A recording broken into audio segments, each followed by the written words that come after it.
Hi everyone, and welcome to the BoldChess show. We are here to help you master the game and break the 2000 rating in chess. I'm your host Roland, and with me the International Master Luis Medarde. In this video, our Master Luis will take on the Chessmaster engine in a very epic challenge. Hi Luis, it's good to have you with us. Hello, Roland. How are you? How are you Very doing? well. Thank you so much for asking.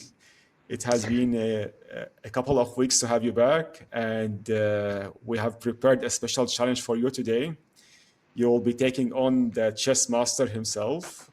This is one of the most iconic chess engines, and the engine behind this series of games is the King 3.5, the latest version. Have you ever played against the chess master, Luis? Not. I didn't play it. Well, I didn't know about it until now, but I'm looking forward to beat to try to beat the engine. Amazing, amazing. So the format of this challenge is going to be educational, first of all. It will be suitable for all beginners. We will analyze all the lines. We'll have a special session at the end of the match as well, where we will cover the major variations. And so you don't have to have a master's degree in chess to be able to follow on with us. We can simply you can simply sit back and relax and enjoy the battle and the tactical lines that we will feature in this challenge. And for all our viewers and subscribers, we'll have a special gift for you if you stay with us till the end. Let's talk a bit about the Chessmaster. So basically, for the people who don't know it, it's a chess game series that features the King chess engine. It's developed initially by Johan D. Koning. We have the picture of Johan to our right side of the screen. And this engine later on was used by Ubisoft. It's an international game development company. The chess engine itself, it's regarded as one of the most iconic in history. It ran from 1986 to 2007, where the last version is the Chessmaster 11, featuring the latest engine that ran on this game, which is King 3.5. This is the latest icon of the Chessmaster on the left side of the picture of Johan. And of course, we have our master Luis. He's from Spain. Tell us a bit about yourself, Luis, for our new visitors and subscribers here. Like how it all got started. How did you climb to become a master in chess? Oh. Well, I have been playing for I don't know 17 years, 18 years, Wow, something like that. that's impressive. I don't know exactly. And well, I always loved the game. I know I just I just played a lot of tournaments, and I actually improved it quite late. I improved as an adult, but I think it makes me a kind of a good coach because well, I was not a very um, talented kid who just like won every tournament, you know. So yeah, I improved it little by little, playing a lot of tournaments, enjoying studying a lot, and yeah, I know. Amazing, Luis. Enjoying the game. For all of our Spanish viewers, you are still in the same city of Galicia? Well, yes. Right now I am. At some point I was living in Hong Kong teaching chess. Later, well, in some other places, but right now I'm back in Santiago. Amazing. That's really good. It's really good to have you back. For all of our Spanish viewers as well, they will be able to find you. On which chess club are you usually play, Luis? Well, yeah, I used to play in the chess club of the University of Santiago of Compostela, but Very well. the last few years I changed in my club a few times. I don't know what's gonna be like my club in the next season, but the club where I learned, the club where I grew up, was the University Santiago of Compostela Chess Club. Amazing, amazing. It's good to know that Master Luis in our show managed to beat the Patricia chess engine. It's one of the most aggressive chess engines in the world. If you like to watch this video, make sure to subscribe to our channel and view it from our list. It's an epic match that lasted over an hour. So Luis has a good history of beating engines, and today the challenge is going to be even as epic as the previous challenge we had for him when he managed to beat the Patricia's engine. So let's get started. The match will be 1 hour. For all of our viewers, settle in, get your favorite snack, make sure to enjoy the show. We will analyze everything, and for the ones who have the patience to stay till the end, we'll have a special guide for you. It's a custom made by our master Luis.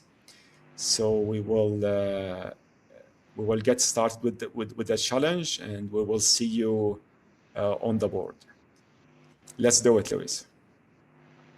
Let's go. Let's go.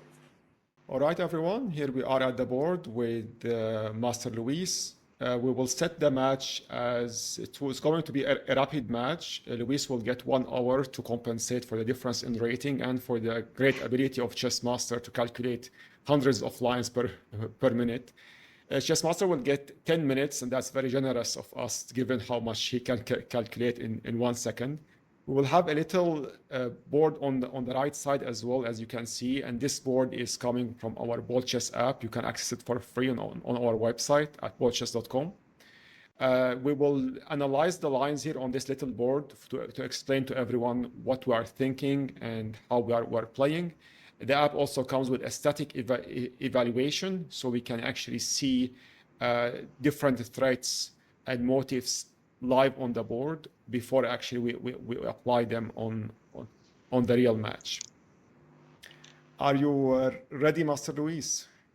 Yes, I am. Very well, very well. Let's get started. How would you like to start? E4, D4, or C4 maybe? E4? E4. Let's start with E4. Chessmaster decided to go, I think, with the Caro-Kann defense here. If I'm not mistaken, this usually, for the viewers, this usually is followed by D4. By D5, I mean, this is exactly how I played against Luis in the previous video. If you haven't watched that, make sure you do so. So how should we proceed? We'll go with D4. D4. Yeah. Very well. So we're going with D4. Chessmaster is playing very fast. I think this is all theory to him. When it is within his theory, he plays very fast. So he goes directly to the Caro-Kann defense. Are we? I know what I'm going to play. Are we supposed to capture here the pawn? No, I think we'll play E5, the advanced variation. I have some hopes of surprising him with some new theory that was developed in the last years. Right. I know if it's gonna work, it might backfire because I'm gonna go for the sharpest possible line if I have the chance. Sure. But I have some hopes of, knowing quite a lot of theory here. Right. Well, let's go for it. So it's E5. Yeah. He is still playing very fast, so that's still within the lines of theory, I believe, with the Caro-Kann defense. So I decided to go with the bishop. Here, for club players, possible options that I'm coming to my mind. We have the knight. We can develop the knights. We can challenge this bishop to prepare for castle kingside as well. The other bishop also can be developed in certain lines. How would you like?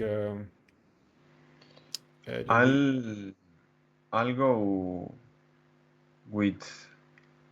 I have some doubts actually with knight c3 and h4.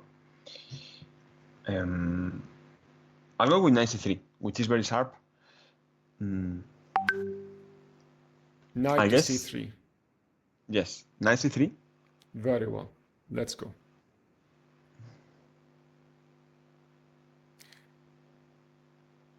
Very well. I expect him to play e6, but let's see. Should we, what can we possibly do here? Should we develop the other knight as well, or do you think we can postpone that? Well, my idea was if it plays e6 against knight c3, I wanted to go g4 directly and go for a early attack. Right.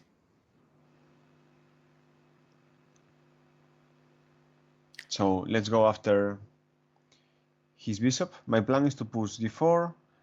Well, probably develop the knight, but like to e2 and h4, h5, and get into some very crazy complications.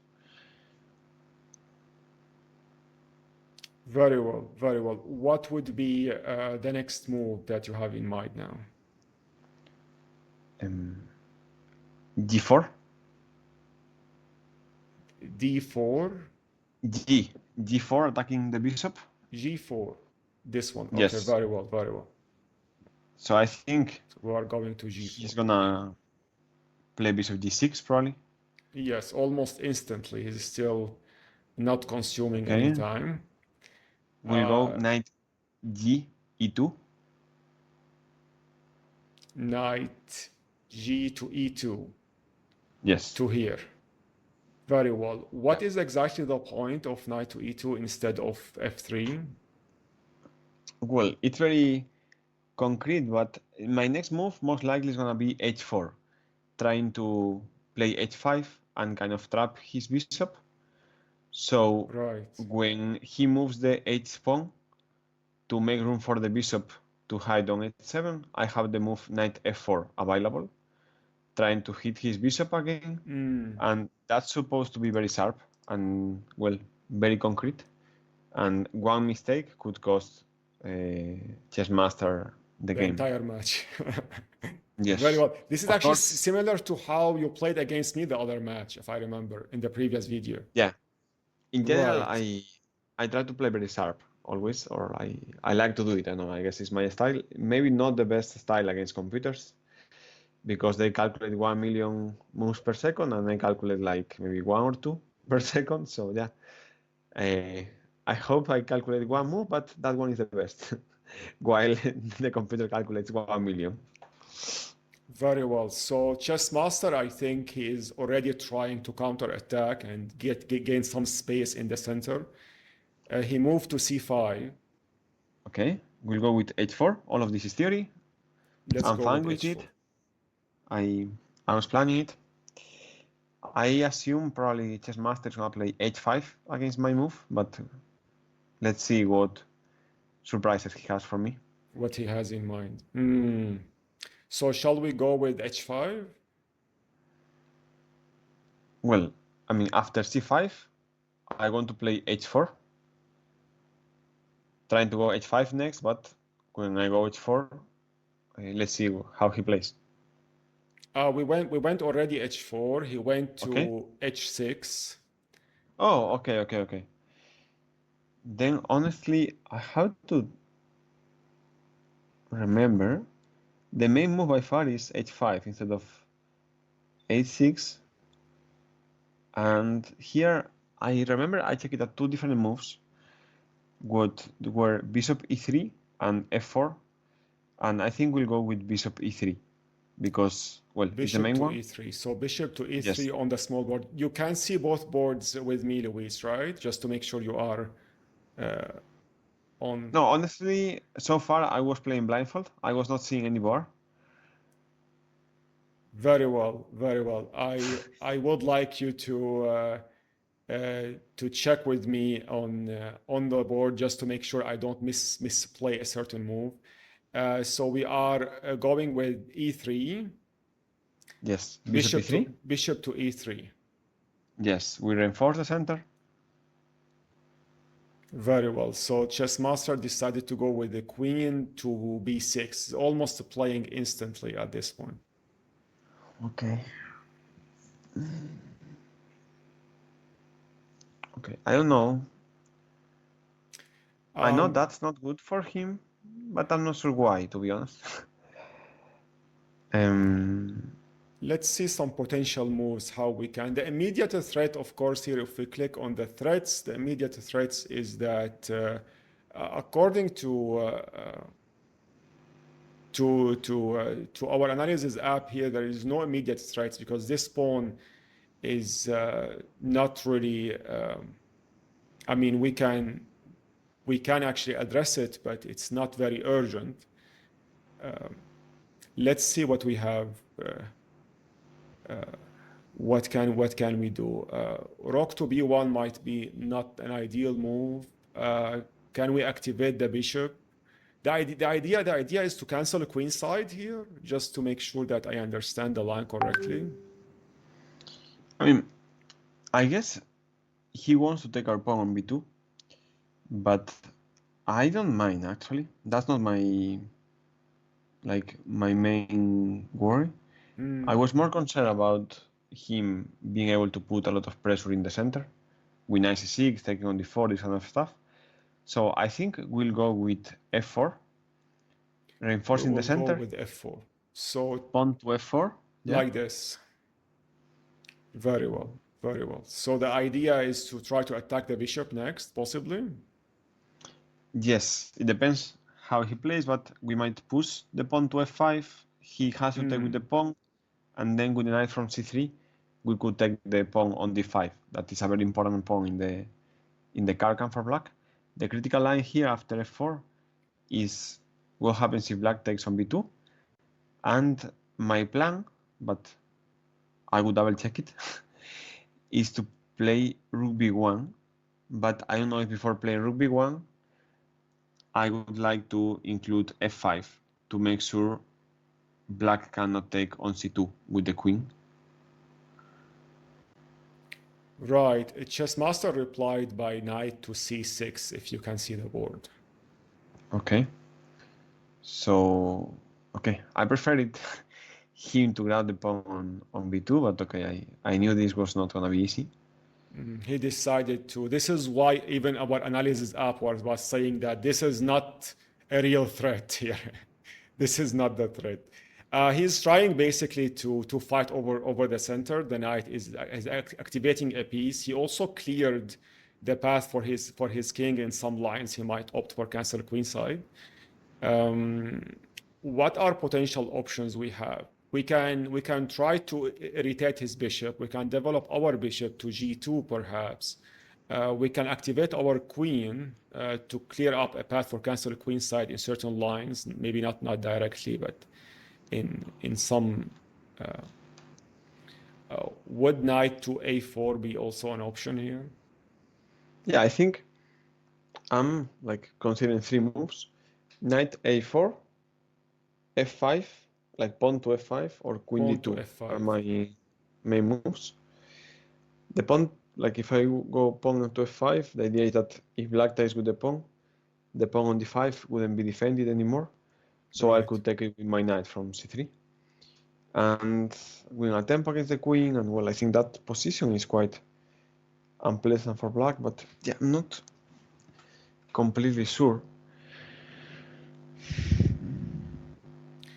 I mean, I think if I push the pawn to f5, he should go bishop h7.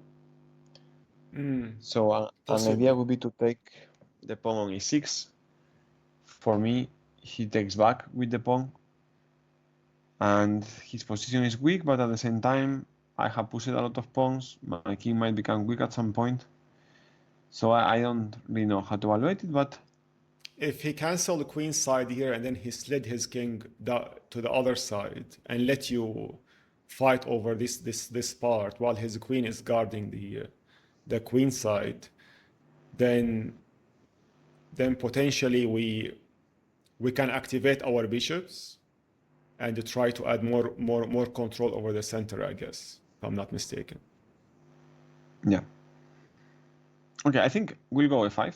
We'll go f5. Let's go. Yeah.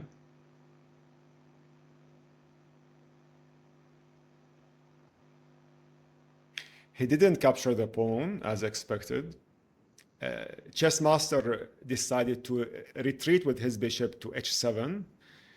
And we have good control over the space here. We have managed to control over space at the cost of our king is not in a very, I mean, it's safe in the center, but later on we might consider some options, I believe. Right now, Yes. the question is, should we capture this pawn or not? Or should we possibly try to irritate his queen? I mean, my first intention was to capture the pawn, honestly. To capture the pawn. And I was thinking like to take, he takes, and later I want to put pressure against the e6 pawn. But now that I thought a bit more about it, it might be a bad idea or not as good, because once we trade the pawns, his bishop is open, and I don't have an immediate way to attack his e6 pawn. And at the same time, like in the next move, if he takes, it's still bad for him, because if he takes my pawn on f5 with his pawn from e6, his pawn on d5 would be undefended, so I could be able to take with the knight. Then I think I would like to play queen d2. The point of playing queen d2 is that on one hand, I block against queen a5 check in case we go knight a4, as you were suggesting. Right. And on the other hand, I prepare long castle. And one advantage of playing queen d2 without taking on e6 is that if I go queen d2 now, queen takes b2, rook b1, he cannot take my pawn on c2 with the queen, because the diagonal from the bishop like on h7 is blocked. So I think queen d2 is more accurate. I'm a bit afraid of c takes d4, but we'll go with queen d2 Queen and to see d2. how it goes. Let's go. Yes. He played almost instantly h5 without even thinking.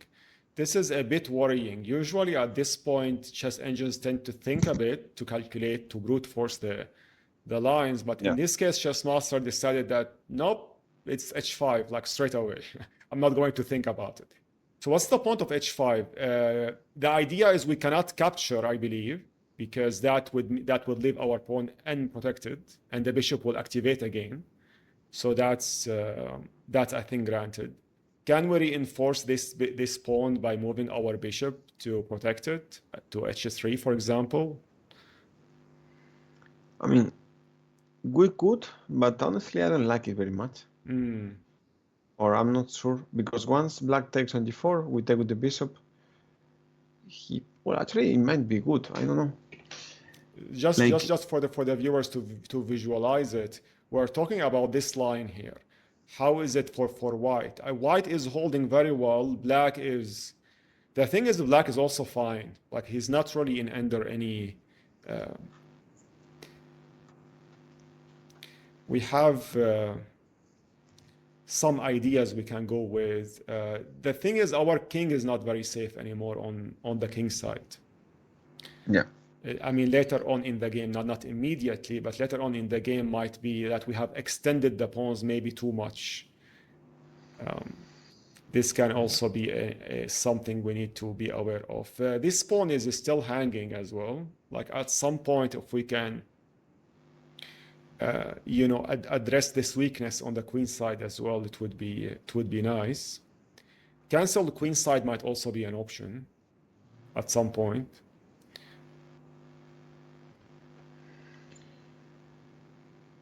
Yes, I mean, at first I didn't like bishop a3 at all. Right now I'm liking it a bit more. I was trying to calculate d takes c5, bishop takes c5 instead of bishop a3. Oh, okay. D takes c5, bishop takes c5. Like, I mean, we take the pawn on c5 with our pawn.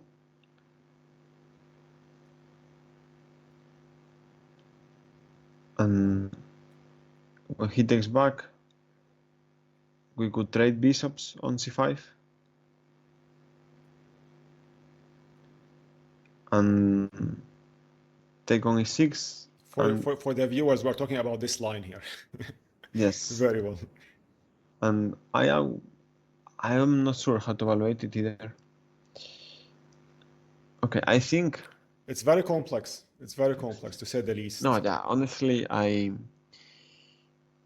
was optimistic at first, thinking, okay, maybe he falls for some tricks, but the truth is, as soon as he played a move that I didn't know, the position became super complex, and he calculates way better than me. I mean, He I think has a we are still doing well, very good memory but of these openings, but he is outside his opening book, that's for sure. He is just thinking for himself. What worried me though, that the speed, usually Chessmaster is unlike Stockfish, he is a very old chess engine, and he does not really have any, like, he's not trained on the neural networks to evaluate millions of positions of past games. So for him to play a move almost instantly, it means that he is extremely sure that this is the best move without even spending a second on it. This is what makes me wonder that what is really the immediate idea he has in mind. What do you think, Luis, we should play here? My suggested move is to h3, but you might be able to find a way better move than this one. I think we'll take on e6. But I mean, I want to play pawn takes e6. Very well, I'm this one. quite sure. Yes, I'm quite sure he's gonna take back with the pawn. Okay, Very now well, we he take on took back. c5. Let's take on c5. This one. c5. Yes, and honestly, it's quite risky, and I'm not sure what to expect or how to evaluate it. But I feel if there is a chance, he's playing this critical continuation. That, I mean, He is it might be thinking very bad well for now. him. Okay, it might be bad for him because, I mean, his king is in the center. We have, okay. He did capture. I was gonna say, like, we have the. I'm not saying I have to play it or I want to play, but we had the chance of playing knight f4 at some point. But I was wondering if he was gonna take on c5 with the bishop, if he was gonna take on b2 with the queen, and now whatever we play, the pawn on g4 is hanging, the pawn on e5 is hanging. If he takes knight e5 at some point, knight f3 check is a threat. So yeah, like, I'm not sure about this position. My plan was to keep playing the critical moves with bishop takes e5. I mean, I have to trade bishops. And after queen takes e5,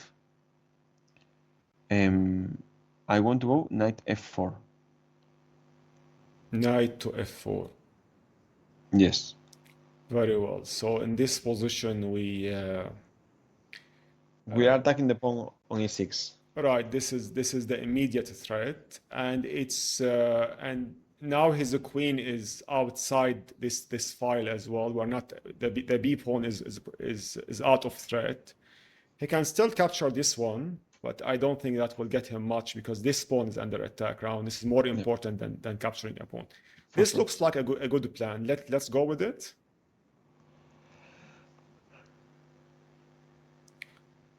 I'm more worried. Yes.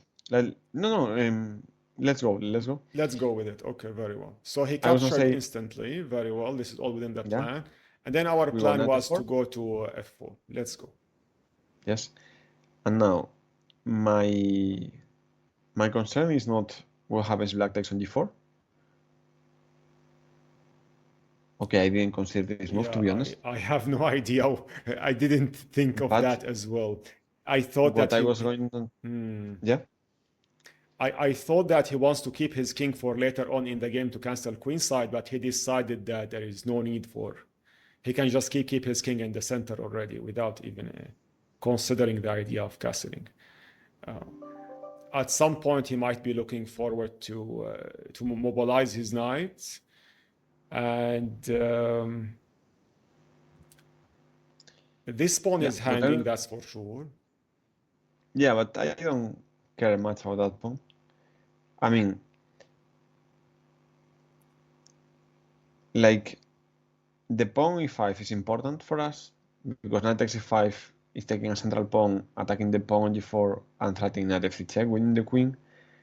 But right now, what is really important is the center. Like, if it was not an engine, I would think, like, let's say in a tournament game, that I'm already, like, completely winning, honestly. So I'm not sure how to continue. Well, I said I don't care about the pawn h5. Okay, I might end up taking it, but not because I want to take the pawn, just because I want to go bishop h3 at some point, attacking the a6 pawn and pinning the a6 pawn at the same time, so attacking the pawn on d5. But I don't really know now. In a normal game, I would spend some time calculating knight takes d5, e takes d5, knight takes d5. I sacrifice a piece, but his king is weak. Against this engine, I don't think I have any chance by playing that, so I'll save the time. And I'm not sure, actually. I would, if I were playing him, I would offer queen exchange here. No, that's terrible. That's But terrible. that's, Yeah. I think, Oh, is terrible, because we should not give up the queen on. no chance. Like, his king is in the center, our king is safer. There is no point on playing queen f2. He might trade and take our pawn on e5. He would be doing well here. No, my question or my doubt is whether to push d5, to take d takes h5, to play long castle. Yeah, these are possible ideas. I have been thinking of queen castle queen side, or pushing the pawn, avoiding this capture completely. I think we'll go with long castle Let's go with long castle. and hope it Sorry. works. Very well. He took almost instantly without thinking. He likes to. Okay. He lacks material, as you can see. Yeah. And now, as we don't have bishop h3 anymore, my plan was to go bishop d3 instead. Bishop to d3. d3. Yes.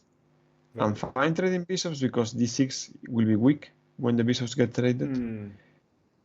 And I might be able to use that. I mean, but yeah, I know. Like, we'll see.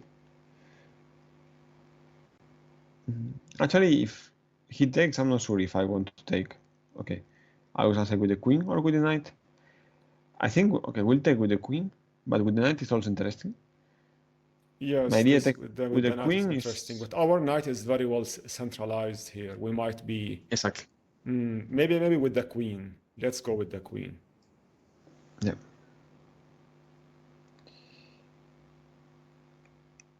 I would be happy to see he takes on e5 with the knight, although maybe like it's good for him, but I would be happy to see it.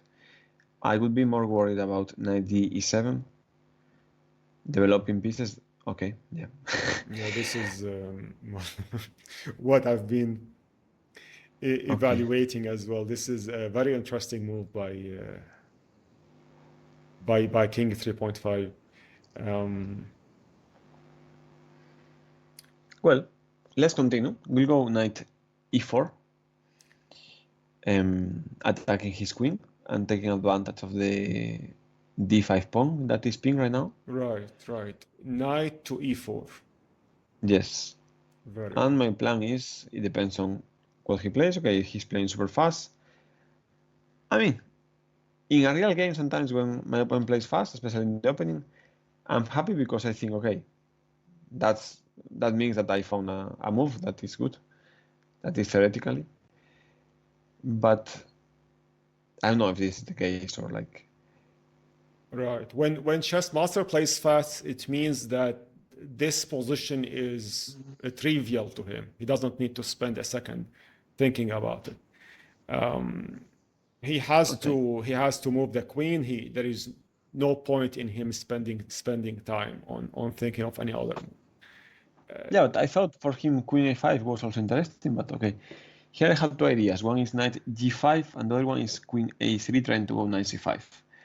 I think I'll go with queen a3. This is very interesting. I really like this idea. Queen to a3. We are threatening queen d6. We are threatening knight c5 check. Yeah, like we have a lot of ideas here. Very well. Let's confirm it. Yeah. Queen to a3. Okay, knight b4. Okay, let's see what Chessmaster has in mind here. So what are really the threats here? So the threats is basically that our knight is currently hanging. just because we have a pin, we are currently avoiding this capture. And anything else that he's trying to threaten here in this position, let's see if there is anything else. There is no check here, that's for sure, because our queen is guarding this square. His knight may be able to jump at some point and join the fight. He might be looking forward to put the rook at c8 in some lines. He might enforce the protection of his knight with the pawn, maybe. Can we now kick the knight off with the pawn, perhaps? If we go c3, I'm afraid of queen e3 check. Of queen e3 check, true. Because it attacks both knights. No, I was thinking about queen a4 check, because his king doesn't have a good square, and yeah, let's try it. Let's try it. That's very interesting. I would like to see how he's going to respond to that, because he played almost instantly the knight. Like, he didn't think of this. Now he's thinking about it. I was like, oh, there's a check here. Okay, very well. Honestly, I was expecting him to go back with the knight, and I was thinking about going back with the queen, and well, like trying to make a draw, honestly. Okay. Yeah, probably my last move was bad. Well, I mean, not bad, like not terrible, but not quite good. Okay, actually, as I pointed out earlier, now queen e3 check is a threat. So I think we have to go king b1, probably. King to b1. Yes, we step away from queen e3 check. Okay. Very well. It's quite fast. He is activating his attacks. It seems he is confident about this position. Not very sure why he is confident, because it's still very early for him to decide instant moves. I mean, if it was not an engine, I would be quite confident with white, honestly. Maybe I'm misevaluating something, but You believe here white has a chance to win, of course. I mean, I believe I don't have a chance because I'm playing against a super strong engine, but like objectively speaking, I think white is better here, clearly better. Clearly, but we have more control over the center, space control. The king is stuck in the center here. The only problem is very concrete, and okay, like computer calculates way better than me, but okay, we'll go rook 8, f1. Rook to f1. Yes. Very well. My point is, I wanted to go knight g5, attacking the pawn e6, but if I go knight g5, my knight is hanging. And if I move with my knight, I was gonna say rook f3 might come, for example. So I wanted to defend. Okay, rook e8 is normal. I guess he wants to go king c8, king b8, and try to play something similar than if he had castled. Right, he wanted to castle manually. It's like a manual kind of castle. What could be a possible move here? Is knight to g6 even a move here in this position? I mean, I guess it might be, but after 96, if he takes on f1, we take back. I don't see we have any immediate threat. Right. And he would take our knight on e4 because the pawn d5 would not be pinged anymore, as we would have taken the f1 rook with the rook that is right now on d1. Right. So I'm not sure how to play here. C3 is an option here? C3 is an option, although I was considering a3 more than c3, because I feel c3 might weaken my king a bit more than a3. Than a3. But the idea is the same, pretty much. We have this knight. Yeah, we have to get rid of this knight somehow. Let's see if there is anything else. Let's go a3 because we'll calculate later. But also if we go a3, if he moves knight, what I expect, knight a6, we might have, I'm not sure, but I'll say even c4 or knight c5. Like, I think his king would be super weak after that. So yeah, I think a3 is very good. Let's go with a3. I guess, yeah, knight a6, and now, okay, I will need time to calculate. Let's I'm see sure, what we can do. like, the moves I would like to play, but I'm not sure which one is the best, or if they work. The thing is, with c4, we are attacking the pawn d5 with, well, 3 pieces. We are trying to open the king up, and I feel his position is quite bad. Not sure if I'm missing something, or how he wants to defend. Because, okay, c4, he might try maybe d4, trying to close the line, but then our knight is not under attack anymore, and we might consider, you know, like 96, 95, a lot of moves. Right. So And we are talking even for the c5 viewers. maybe. We're talking about this line here specifically to Yes, see here how even we can. c5 is interesting. I think because if he takes with the knight, we might have, I'm not sure, rook takes d4 check. And if he takes with the If knight, he takes with the I mean, knight, well, yeah, like, okay, rook takes d4 check. He can't take the rook because the knight is pinned. of the He pin. has to move the king. And if king c8, we will have knight d6 check. King c7 would be the best. And honestly, I don't know what is the best move here, but it's not looking good for him, in my opinion. But I'm not completely sure about this position either. Right. Also, c4, after d4, him, well,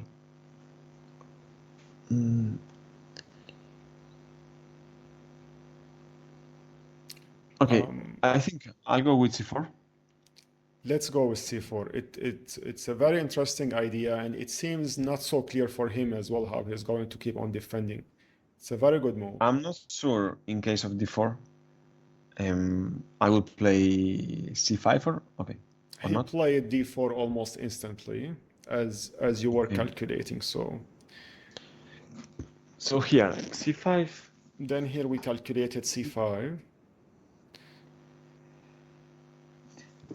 He has to do something with his queen. He can't just leave it. He has either to capture or move the queen. There is no Yeah, other. no, the question is c5, knight takes c5, rook takes d4, king c7, as we were analyzing, and I'm not sure we have a follow-up there. At the same time, I do feel this is a super critical moment. It is very critical. So here in this position, our idea was to capture with the rook, and then here it wasn't clear for us like how he's supposed to proceed. So what else can we play instead of c5? Let's consider some other options to see if there is anything else we can do about it. I would consider even moves like b4, trying to go c5. I'm We open trying our to king. calculate if we can play something much slower, something like d2, and then we think about at some point we cannot double the rook instantly because then our knight will be hanging. But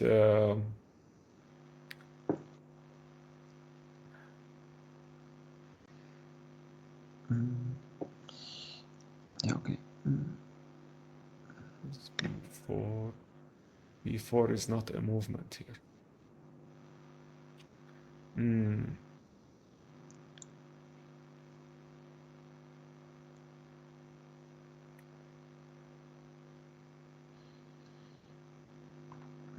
Okay. I'm not finding very good movements, to be honest with you. Like I've drawn some lines here, but I'm not liking much any of them. Okay, I think we'll go c5. We'll go c5. I think this is the best line we managed to come up with. I'm not sure, but I think I saw something in case of king c7 that was the move that was bothering me. Okay, so we go, as I said earlier, rook takes d4 check. And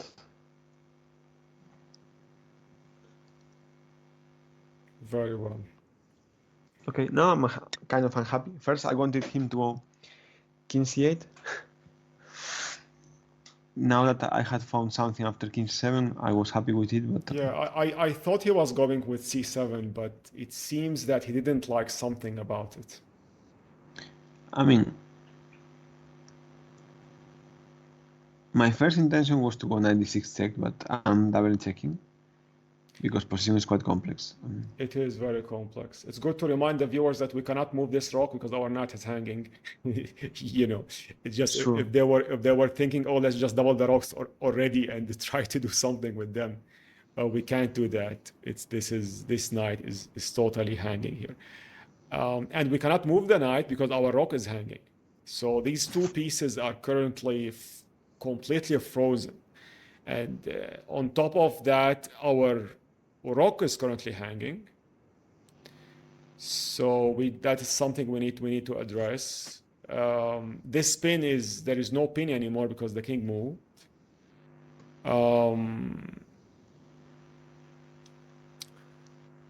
Can we do something with our knights?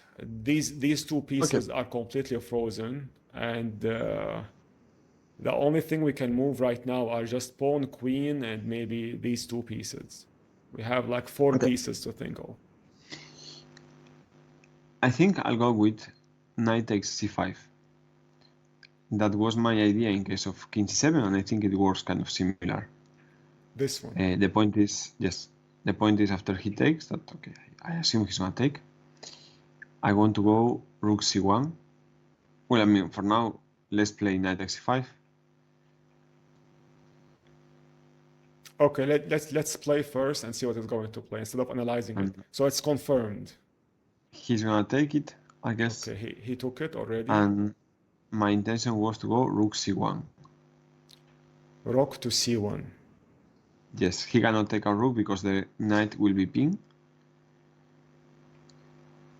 Very well. So rook to c1. Yes. And that so you are able to freeze the. And if he captured the.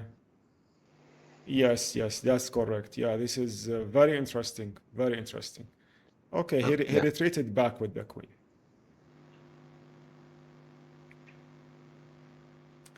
And now an important moment comes because we are pawn down, we have a strong initiative, but if we don't use it, we might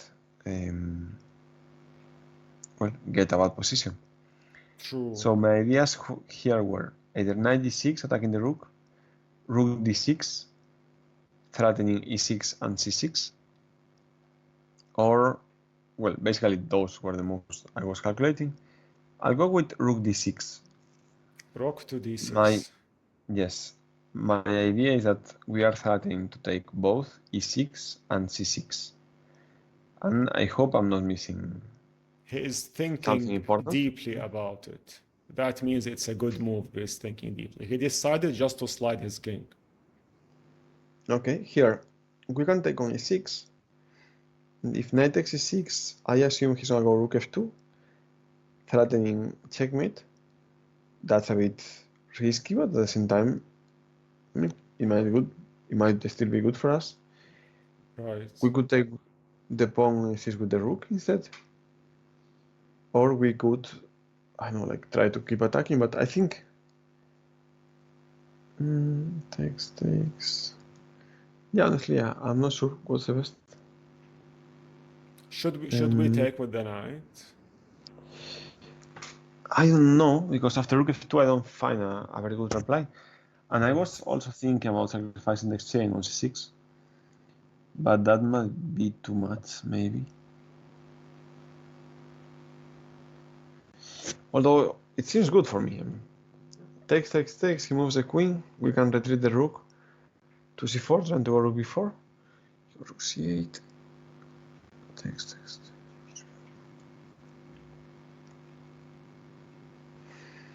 Yeah, I'm not sure.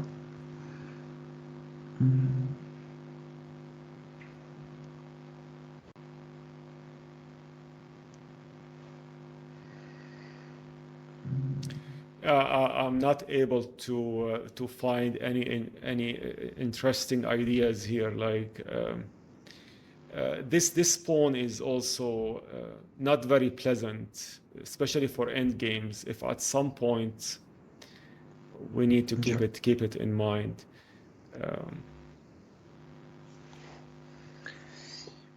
Okay, I'll go rook c3. Rook to c3. This one to c3?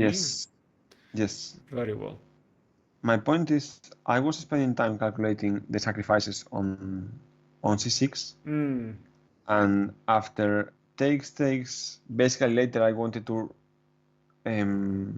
go back with the rook to be able to play some rook b3, but now with rook c3, we are starting to take, okay, I'll finish the explanation, and we were starting to take the knight with the d6 rook, and when he takes a rook, we would be able to play rook b3, pinning his queen. So now he plays queen f2, and my intention, or my hope was that if he moves the queen away, we might be able to, well, to checkmate, because, okay, now there is one less defender. So he's attacking our knight. Yes, I'm not sure even if our knight is under attack right now. Is this sacrifice an option? I think it is. But it's not easy to calculate. Not easy to calculate. Yes, not at all. Also, okay, I have two moves that look quite good for me. One is knight d3, attack the queen and try to go knight c5 next, and bring the knight to attack. And the other one is rook b3. Honestly, I have the feeling knight d3 might be better, but I don't know why. I want to go with rook b3. Rook b3 looks very interesting to me. This adds more pressure. Yes. And let's go with it. Yeah, I'm voting for this one as well. Okay. Very well, let's go. I said I didn't know why I preferred rook b3. Okay, the real reason is I feel I have lost part of my advantage. And in some lines I'm calculating, we are able to give a perpetual after sacrificing on c6 or b7 or both. Right. However, knight d3 was more, I'll say, more positional. So right now I'm very fine with a draw, and I mean, if I'm able to win, I'll prefer it. I mean, but I was trying to go for it. Okay, rook e7. My plan was to take on c6 with the queen. So let's go for it. Yeah, queen takes e6. I assume he's gonna take our knight. Queen takes c6. This one. Yes, takes c6. Well. Let's go. I assume we lose the knight. Yes, and now we want to keep attacking. Like, if not, he's a pawn up. Our king might become weak at some point. He will be doing very well if we don't do something. So we'll go rook d7 because our queen is safe. Like, it cannot be taken. So I want to go rook d7 and, well, attack the pawn on b7. I mean, I want to checkmate him. Right. I was just pointing out for the viewer that we're talking about this pawn here, that we cannot capture directly, of course. And the idea is if we add more pressure on it, this will be a very good thing. And he cannot capture back, of course, because of this spin. Very well. This looks like a very good plan. And let's go with it. Yeah. Rook to d7. Let's go. So he captured instantly. We have to capture back, I believe. Yes. Now we're setting mate. I expect him to not blunder. I mean, he might give a check on f1, or he might play something else. He's thinking deeply about it. I was calculating queen f1 check, king a2, and something like b6. For example, okay, queen e4 is going to be similar. I was deciding, but my plan was to hide my king on a2 to make sure he has having check. Yeah, let's go king a2. Let's go to king to a2. No more checks. Okay, and queen d5. Honestly, my plan was super bad. I'm stupid. The problem now is that our threat for a checkmate is gone, and his queen is spinning the rook on top of that. So, and his rook is free to move almost. Almost his second rook is free to move. If he, this is very difficult. To be honest, I did see queen d5.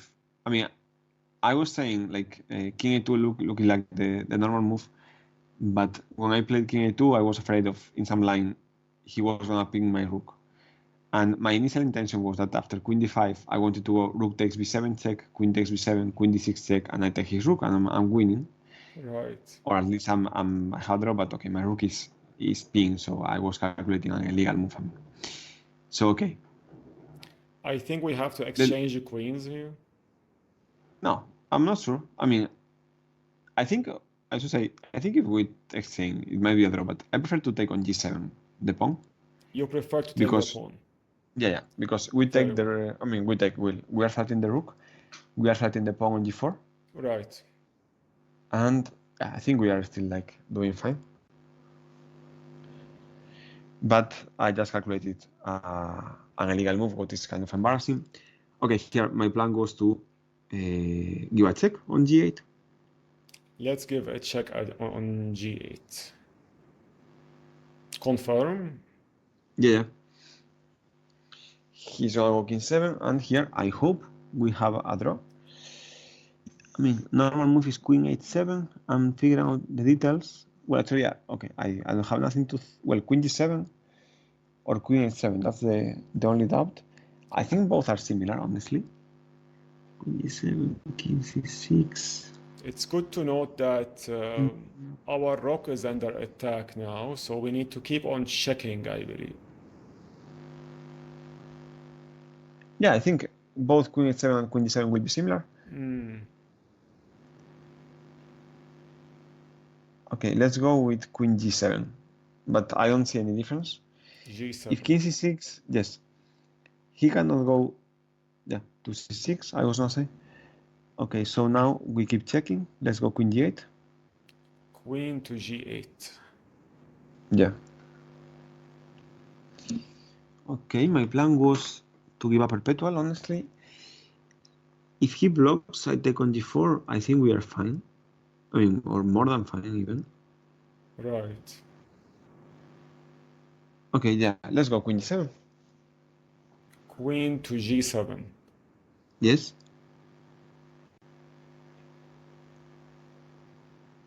Queen g8. Queen to g8.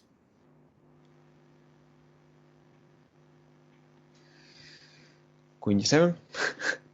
Queen to g7. Is he going for a draw? I think he might be going for a draw. I think so. So, yeah, I mean, I'm completely fine with a draw. So let's go queen g7 again. Queen to g. Sorry, g8. I mean g8. queen Okay. g7. Okay, I think we are going for a draw already.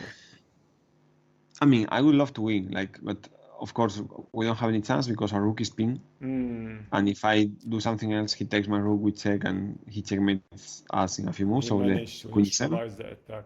He is thinking deeply now if he is going for a draw or not. I think he ran some check to see if this is actually. Let's go queen d8. I am trying to play quick just in case he blocks with rook f8 or something. I still have time to keep the game going, but if he goes rook f8, I think we take the pawn on g4 and we might be winning, so probably he's gonna repeat. Right. But I do like to have a bit of time to make sure we don't blunder later, or like nothing bad happens. Yeah, he's thinking very deeply here. He was like, is this really it? Yes, it is a draw. It is a draw. It's confirmed. A draw by repetition. He decided to go for a draw. Amazing, Luis. We managed to hold an amazing match against the Chessmaster. I should say, I have the feeling we were completely winning at some point, or at least in a real game, I would feel we are winning. I mean, in a real game, this is a real game. What I mean is against a human. I don't know if the computer misevaluated something, or I'm wrong, but I would say, well, later we'll analyze it, but I feel at some point when we traded knights and, I mean, I feel we were winning, but I don't know, his king looked very weak. He was not able to, like, to counterattack so fast. Right. So I think we were doing really well at some point, but yeah, not sure. Hopefully now Yeah, Stockfish is gonna tell us exactly sure. how I to mean, go about things. Very well, amazing, Luis. Thank you so much for this amazing match. We will analyze the game, and we will see how Stockfish is going to go about it. yeah, Here we are, guys, at the chessboard. We have already imported the game on leadchess.org to analyze it. We run in a computer analysis as well to see to analyze all the lines, and we will start from the beginning. Master Luis is with us, of course. So Luis started with e4. The Chessmaster replied by c6, which is preparing the Caro-Kann defense. Luis went on with d4, and this would be the reply of the Chessmaster. He's basically starting the Caro-Kann defense. We discussed it throughout the game, the option of capturing the pawn at d5, but then Luis told us that he would not prefer to get into the exchange variation. Do you think, Luis, the exchange variation is more like giving black more options in this position for... Yes, it's I would say it's more positional, and it's well, black can choose between like different setups to develop the pieces. Right. I thought my best chance was to like know more theory than the engine and get a kind of winning position. So the advanced variation is sharper. I decided to try my luck there. But yeah, like Absolutely. I mean, As you can see, your decision was much wiser because the exchange variation reaches a point where white does not have much of an advantage, provided that the chess master managed to play properly.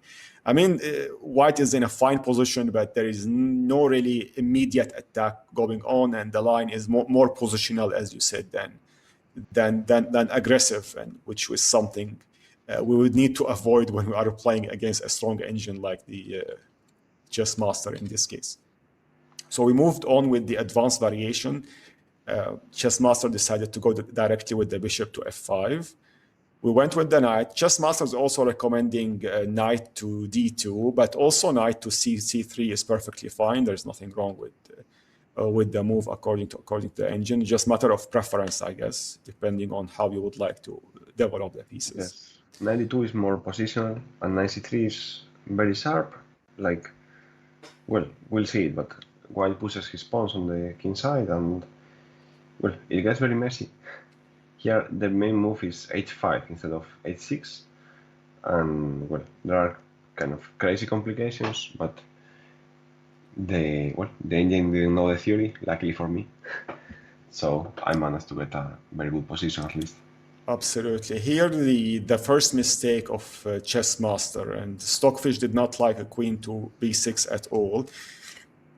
It's not a mistake, but more like an inaccuracy. Instead, Chessmaster needed to develop the knight here, according to Stockfish, and then prepare for cancel king side. In this case, where white would just continue with the development, but there is no need to waste time to bring out the queen to attack the pawn. This whole line is a waste of time for black, and it's totally not required. But the Chessmaster, I think he thought that this will give him some advantage later on, or maybe he thought that white will waste time to protect this pawn somehow. But of course, you didn't fall for that, so you kept on developing the pieces in the right way. And I tried to.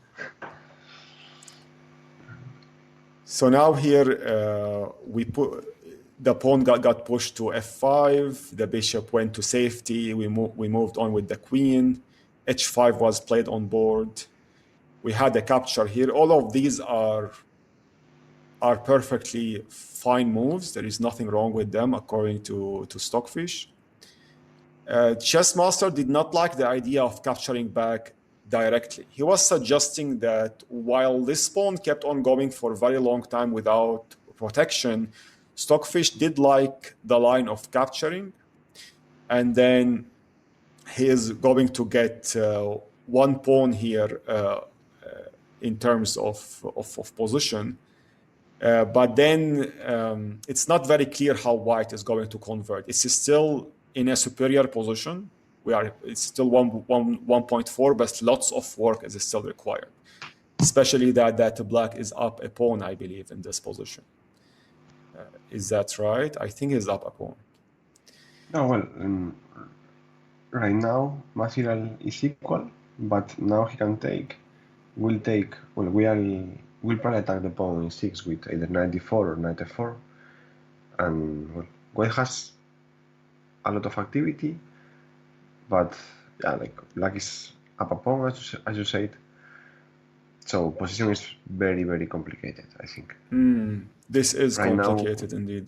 Knight d4 is the move Stockfish is suggesting. Honestly, I think when I calculated this, I was thinking about knight f4 instead of knight d4, but I guess both are good.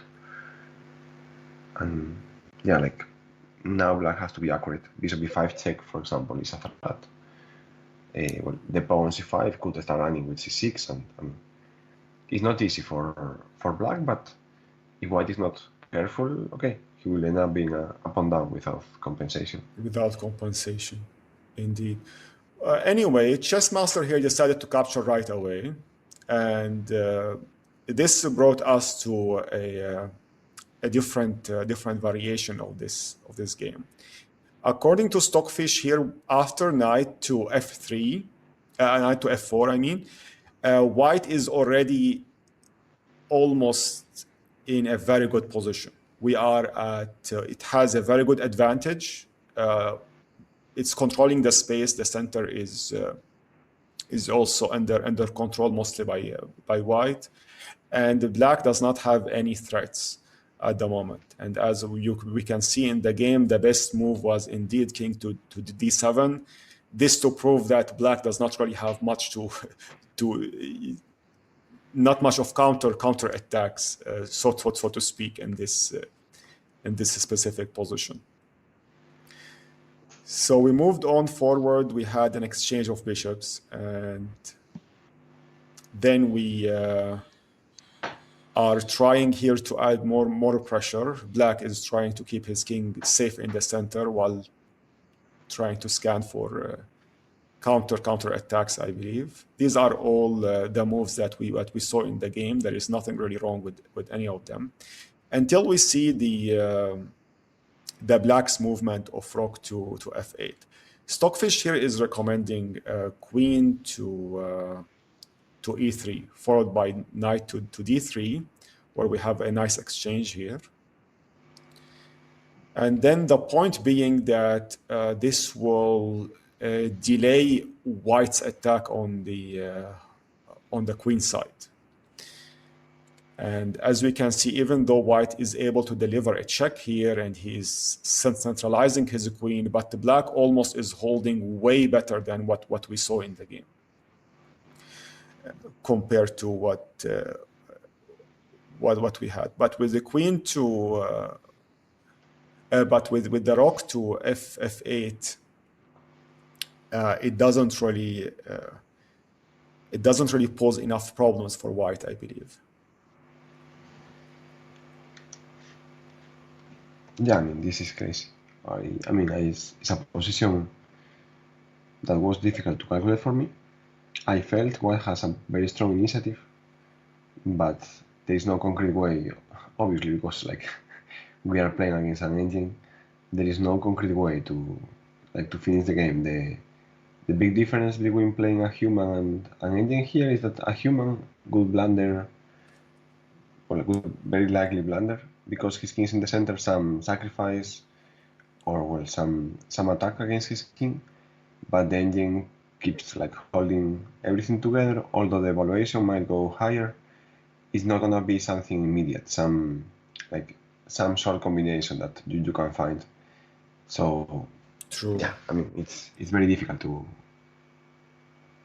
Absolutely, absolutely. You are still playing almost the best moves here with very minor inaccuracies, but Stockfish is not reporting them because they are totally fine. It's almost you are playing like a 3,500 engine in this position.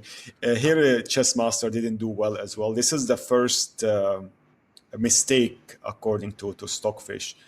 Stockfish would have wanted actually to start here with the pawn a6 followed by queen to a3, then the rook. Then we have a pawn exchange here and a queen exchange. And this, according to Stockfish, black is holding better. Is able to somehow keep the game going. The king in the center is not a big problem anymore because there is no more queens on the board.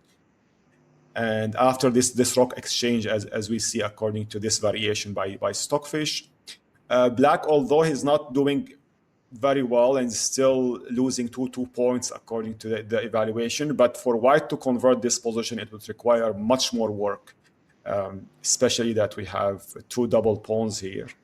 And the passed pawn here that we have is under attack already. So lots of work is required, I believe, in this position. Yeah, I guess it's not easy.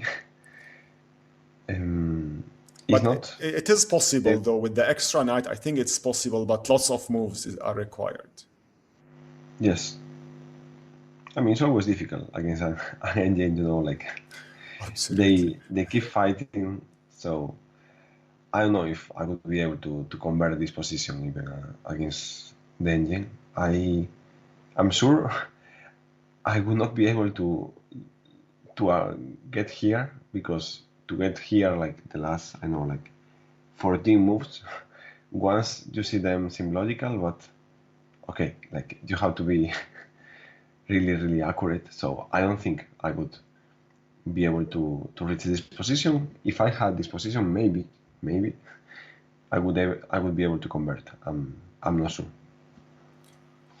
Well, but it was really interesting, like how the game kept on going from this point. So a3 is still a fine move according to Stockfish, and then we went on to with knight to a6 followed by c4. These are all great movements according to the engine.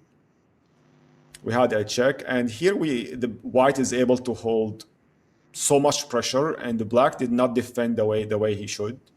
Despite that, Stockfish is not actually reporting any inaccuracies or mistakes for Chessmaster, but there are like some little point losses, especially from c6 to d4 to c5. As you can see, the engine evaluation kept on going up until it reached 5.6 with rook to c1. So finding all these movements, Luis, was really remarkable. This was always astonishing to see on the chessboard. Thank you.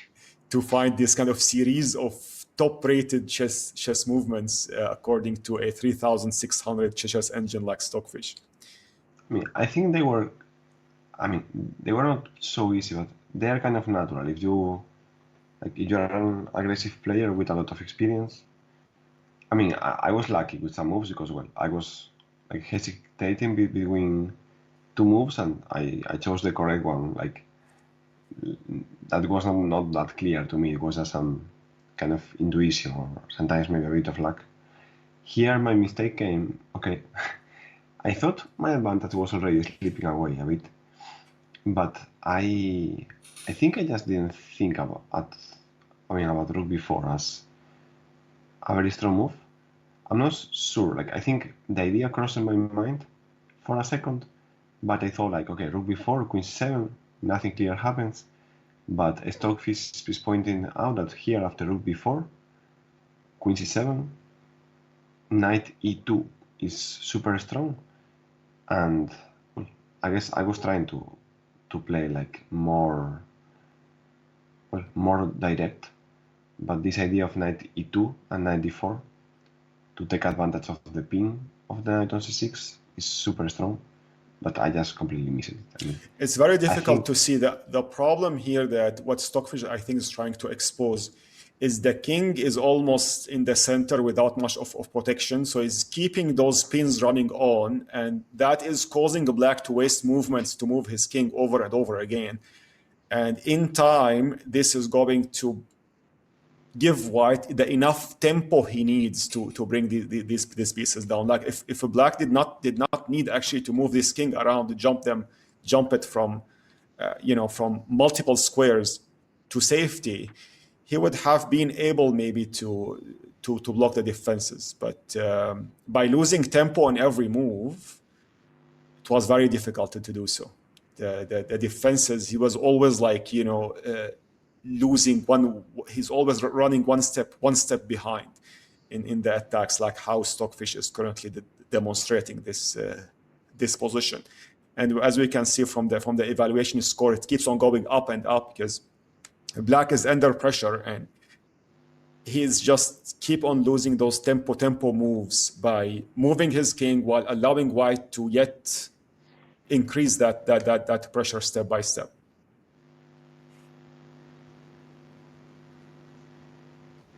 yeah, but I mean, like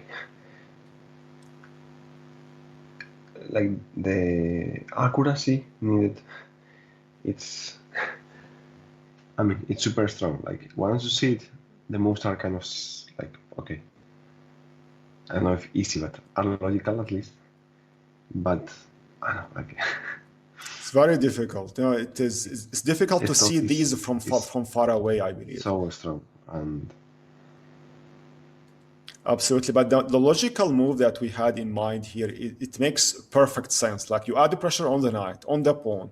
The knight is under attack and pinned to the king. So it's very natural human move, the rook to yes, d6. that's the point. You play one inaccurate move. I mean, but inaccurate but logical. Like I'm attacking on e6, I'm attacking on c6.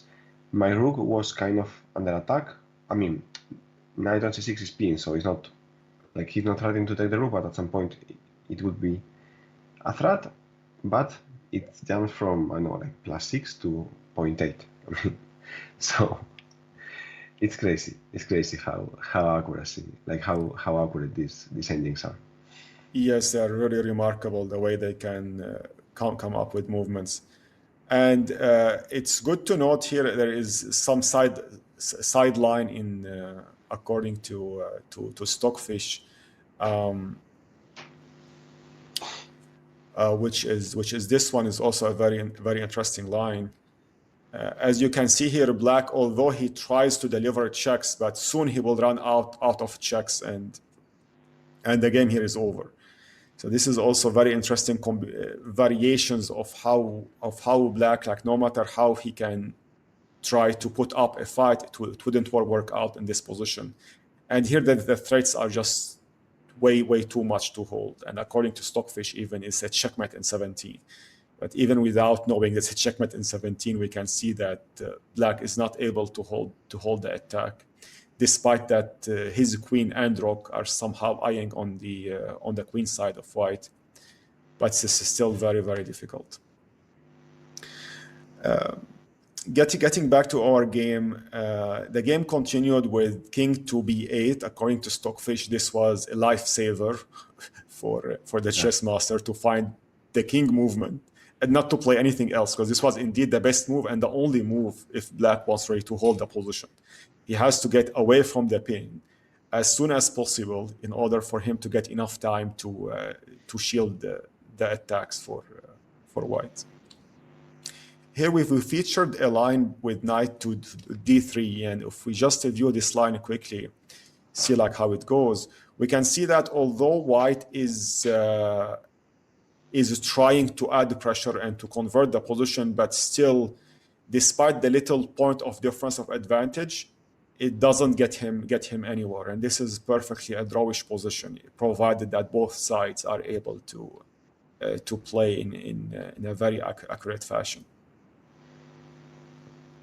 White cannot convert this position anymore. It's just very difficult to keep this game going. So whether we played the best move, which is knight to d3 or not, it wouldn't make any difference anymore. So after rook to c3, as we saw, we had we were trying here to see if black is going to go for a draw or not, or if he's going to block the checks somehow. But doing anything other than moving the king is a mistake. Like if we run through the engine real quick, anything like rook to f7, for example, will instantly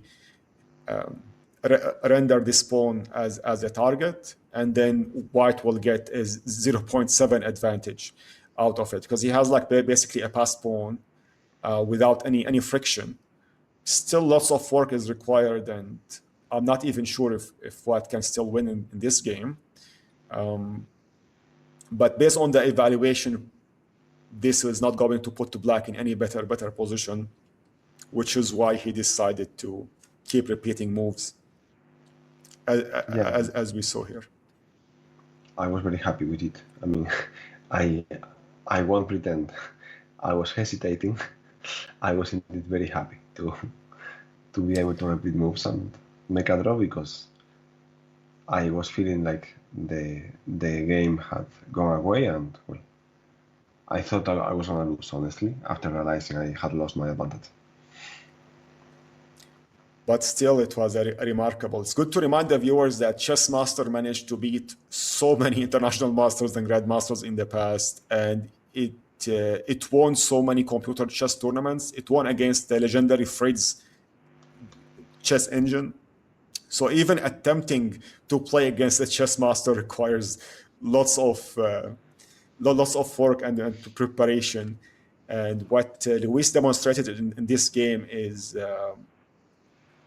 really a remarkable performance. According to Stockfish, Luis made only one blunder here, which is the rook to d6, and it's the most human move to play in this position. Just that if someone can think 20 moves deep after this one, he might figure out that it might end up in a drawish position.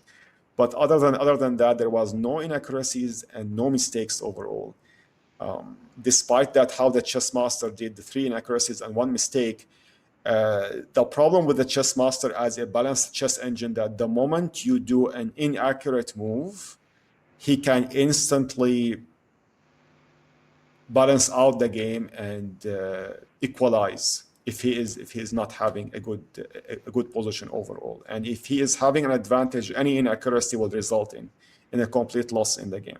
We're talking about an engine that around a rating of 2,800 with perfect memory of openings and end games. So the only time where he would do inaccuracies in the middle game.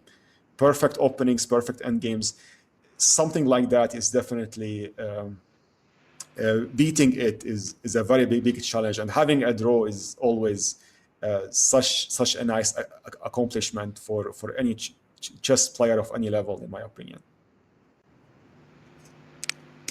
Yeah, engines are super strong. I mean, I think I have been very lucky last couple of times, like beating Patricia and making a draw against Chessmaster. I don't know, like I was lucky in the opening. I think maybe the theory Chessmaster has in his memory is a bit old, so he ran to a bad position. I don't know exactly what happened, but yeah, somehow I was lucky enough to get a very good position, and well, later, although I wasn't able to convert it, yeah, still very happy with the result. Amazing, Luis. Thank you so much for such an amazing match, and all the analysis that you did for us as well in this video, how we covered all the lines and variations. We will see you also very soon, and hopefully our viewers as well will let us know if they like to see more of these featured challenges or not. If you have any challenge for Master Luis, make sure to write it down in the comment section below. We will see if we can actually address it in future videos.